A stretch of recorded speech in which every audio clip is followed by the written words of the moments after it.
Finally, in our Veterinary View debate, Julie MacDonald asks our studio guests about the future of the profession.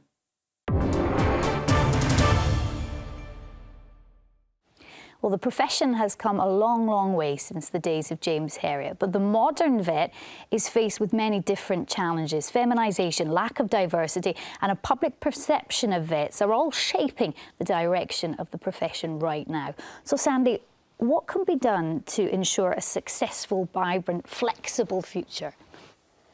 Gosh, that's quite a question. I'm very confident we have a fantastic cohort of new graduates of great talent, great flexibility, great intelligence. So I'm not too worried about the quality of our graduates or their gender. I think the challenges facing our profession within the UK environment are more about future business models which will allow the provision of animal health care both to companion animals and to livestock in an affordable way that the clients can afford and that will remunerate the vets who deliver it. Gudrun, do you agree that the business modelling is a challenge? What else has to be looked at? So we have huge change, and I think our challenge is evolving that business modelling for the ways that we are working now.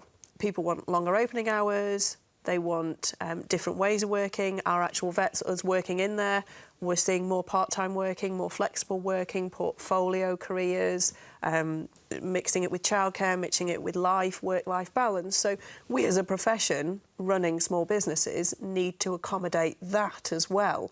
So we need to look at the business models to accommodate that. So we're looking at our clients' needs and we're looking at our needs ourselves. The problem is that up until now, it's been a very reactive process, and we need to be more proactive about how we address some of these issues. And if you look at the research in the social sciences about feminisation of professions, for example, if you just ignore it and allow it to happen without addressing some of those concerns, you see actually increase in gender inequalities and problems with horizontal segmentation into different specialisations and vertical stratification with women not reaching the leadership positions to the degree that they should be. Why aren't they reaching those positions? Well, that seems to be a function of professions. There's this paradox of professions that become feminised, that there's actually the sort of a reaction to that is for them to lose status, lose earnings, and that increases that gender inequality if you allow it to happen passively.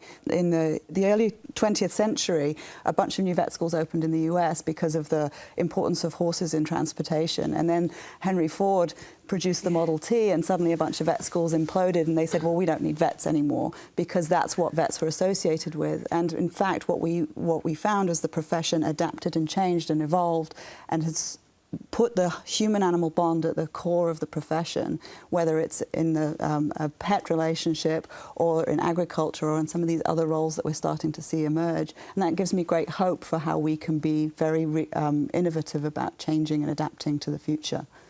So, Helena, what are the big challenges as students see them? Yeah, I think one of the top things that came out in the recent Vet Future survey was that veterinary well-being, actually sort of work-life balance, is really, really important to vet students thinking about their future career, because I think the expectation might have changed a bit and people don't want to work all hours of the day anymore. They want to feel valued in their job. I think that's one of the most important things. And I think valued in a financial sense, we don't want to be working for a very low wage, because we are highly qualified, highly skilled professionals. Well, will be, hopefully.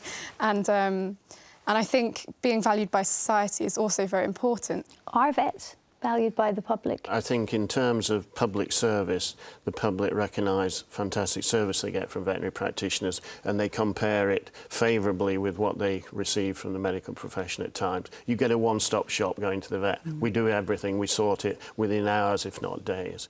Helena, how positive do you feel looking to the future with everything that you've heard here? I think I'm very positive. I think there's a lot of discussion about the future, which is a great thing. People thinking outside the box in terms of what can be done to improve the profession. So I think just giving everyone option to do exactly what they like, to feel fulfilled in what they're doing, is the way forward. So the future's not free from challenges, folks, but it's full of potential. Absolutely. Fantastic. Thank you so much to you all for joining me today. Thank you.